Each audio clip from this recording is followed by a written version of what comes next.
안녕하세요. 손해사정사 이재영입니다. 오늘은 자동차에 동업자 또는 가족을 태우고 가다가 사고가 났을 경우, 눈길에 미끄러진다든지 빗길에 미끄러지면서 가로수나 가로등을 들이받고 단독사고로 그 동업자나 가족이 모두 다쳤다면, 이럴 때 이 동업자나 가족들은 그 운전을 한 직접적인 운전자에게 손해배상 청구를 할 수 있는가? 이러한 문제에 대해서 한번 다루어 보고자 합니다. 이러한 것은 우리 보상학에서 공동운행자성 내지 친족의 타인성으로 얘기해서 다루는데요. 이에 관련된 법조항은 우리 자동차 손해배상보장법에서 다루고 있습니다. 규정되어 있는데 제3조의 내용을 보면은 자기를 위하여 자동차를 운행하는 자는 그 운행으로 다른 사람을 사망하게 하거나 부상하게 한 경우에는 그 손해를 배상할 책임을 진다라고 되어 있습니다.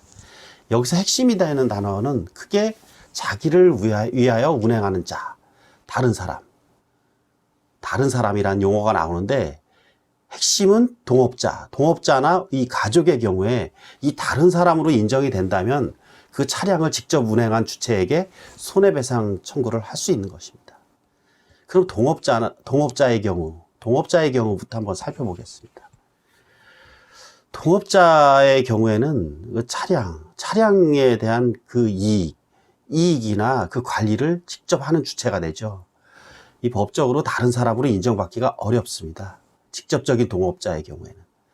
하지만 간접적인 동업자도 있을 수 있잖아요. 예를 들어 차량을 격일제로 사용하는 경우도 있잖아요. 이런 경우를 중첩적 동업자라고, 공동운행자라고도 하는데, 용어로 차량을 격일제로 운전했는데 만약에 쉬는 동업자가 그 차량에 직접적으로 그 차량을 사용하는 동업자에게 동승했을 경우, 이런 경우에는 공동운행자라 할지라도 보다 더 직접적이고 주도적이고 구체적인 그 차량에 대한 지배는 그날 직접 운전하는 동업자에게 있다고 할 수 있습니다.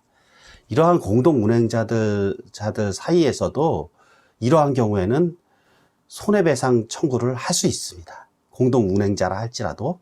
하지만은 중요한 것은 이러한 동업자의 경우에 그 손해액을 전부 청구한다면은 이 민법상 공평의 관념에 맞지 않죠. 이러한 경우에는 그렇기 때문에 비율적 상대적으로 감소된 손해액만큼 보상 청구를 할 수 있습니다. 손해배상 청구. 그럼 가족의 경우는 과연 손해배상 청구가 가능할까? 오늘의 핵심 주제인데, 어떤 친족의 타인성이라는, 이 친족도 다른 사람으로 평가. 친족은 통상적으로, 우리 친족은 다른 사람이 아닌 친족이잖아요. 말 그대로 가족 또는 친족. 우리 통상적인 관념에서는 다른 사람, 즉 남으로 평가되지는 않지만은 법에서 평가하는 개념은 다릅니다. 이 가족이라 할지라도 다른 사람으로 평가될 수 있는 것입니다.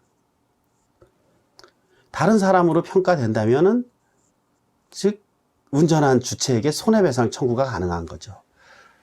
예를 들어서 아버지와 아들, 남편과 부인. 이 통상적으로는 아들이 아버지에게 손해배상 청구를 하고 아내가 남편에게 손해배상 청구를 하는 것이 맞지는 않습니다. 하지만 다른 사람으로 평가된다면 손해배상 청구가 된다고 했는데요. 앞에서 운행자성에서 보다 직접적이고 구체적이고 주도적인 운전자라면은 그 사람한테 손해배상 청구가 가능하다고 하였습니다. 그럼 남편이나 아내 또는 아버지와 아들 사이에서도 만약에 그 아내나 아들이 이 차량에 대해서 직접적이고 주도적이고 구체적인 운행관계가 성립되지 않는다라면은 다른 사람으로 평가가 가능한 것이죠. 이러한 경우에는 아버지나 또는 남편을 상대로 손해배상 청구가 가능한 것입니다. 이에 관해서 아주 판단하는 핵심적인 요건에 대해서 일본의 판례가 있는데요. 아주 내용이 좋아서 한번 소개해 보고자 합니다. 보다 직접적이고 구체적이고 주도적이라는 이에 대한 판례, 어떤 것이 그러한 것을 구성하는가. 크게 일본의 판결 내에서 7가지 요건을 제시하고 있습니다. 자동차의 소유 태양, 그 소유 형태가 어떠한가. 그 다음에 자동차의 명의는 누구로 되어 있는가. 그 다음에 비용의 관리 주체는 누구인가. 그 자동차를 주로 운전하는 사람은 누구인가? 운전면허, 그 다음에 동승 여부, 그 다음에 그 차량의 운전 보조 여부, 이렇게 7가지 항목을 제시하고 있는데요. 한번 통상적인 우리 아들이나 아내의 경우, 전업주부나 학생을 한번 가정해 본다면은, 이 전업주부나 학생의 경우에는 이 7가지 항목 중에서 그 차량에 동승했다라는 점만 빼고는 나머지는 모두 해당 사항이 없습니다. 이러한 경우에는 우리 자동차 손해배상보장법상 다른 사람으로 평가될 수 있는 겁니다. 그렇다면 오늘의 핵심, 이 다른 사람으로 평가됐다는 것이 왜 이렇게 중요한 의미를 갖는가? 우리 자동차 종합보험에서 대인배상으로 처리하느냐 아니면 자기 신체 사고로 처리했느냐에 따라서 그 보상액은 완전히 달라집니다. 만약에 다른 사람으로 인정돼서 대인배상으로 처리된다면은 그때는 정신적 손해인 위자료는 물론 휴업손해, 그 다음에 치료비 등 이 모든 손해를 다 보상을 받으실 수 있습니다. 자동차 종합보험으로. 그런데 다른 사람으로 평가되지 않고 공동운행자로 평가된다면 이때는 자기 신체 사고로밖에 보상을 못 받는 겁니다. 자기 신체 사고는 부상이나 후유장애 급수별 한도 금액이 있습니다.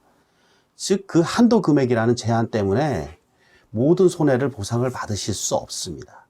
통상 치료비도 제대로 받지 못하는 경우가 대다수입니다. 예, 오늘은 가족의 또는 친족의 타인성에 대해서 한번 알아보았는데요. 예, 다음 시간에도 좋은 강의를 계속 이어갈 것이니까 이재영 손해사정TV 많은 시청과 구독 부탁드립니다. 고맙습니다. 손해사정사 이재영이었습니다.